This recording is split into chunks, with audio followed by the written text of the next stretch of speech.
நவராத்திரி ஏன் கொண்டாடுறோம் தெரியுமா? சிவனுக்கு ஒரு ராத்திரி சிவராத்திரி, அம்பாளுக்கு 9 ராத்திரி நவராத்திரி.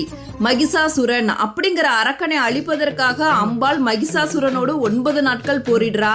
10வது நாள்ல மகிஷாசுரனை வதம் செய்து மகிஷாசுர மர்த்தினியாக வெற்றி வகை சூடிய நாளதான் விஜயதசமியா கொண்டாடுறோம். புரட்டாசி அமாவாசைக்கு பிறகு வரும் அந்த 9 நாட்களை தான் நவராத்திரியா அம்மனை நினைத்து நம்ம வழிபடுறோம். நவராத்திரியில முதல் 3 நாட்கள் சக்தியை தரும் துர்க்கையாகவும், அடுத்த 3 நாட்கள் செல்வத்தை தரும் லட்சுமியாகவும், கடைசி 3 நாட்கள் கல்வி ஞானம் தரும் சரஸ்வதியாகவும் அம்பாளை வழிபடும் வழக்கம் இருக்கு. 9 நாட்களும் அம்மனோட ஒவ்வொரு அவதாரமாக அலங்கரிக்கப்பட்டு காட்சியளிப்பாள். நவராத்திரி பூஜை இரவு நேரத்துல தான் செய்யப்படும். இந்த பூஜை தேவர்கள் செய்வதாக கருதப்பட்டு இரவு நேரத்துல அம்பாளை வழிபடுகிறார்கள். இச்சாசக்தி, கிரியாசக்தி, ஞானசக்தி ஆகிய 3 சக்திகளையும் ஒரே சமயத்தில் பெறுவதற்காக செய்யப்படும் வழிபாடுதான் இந்த நவராத்திரி வழிபாடு.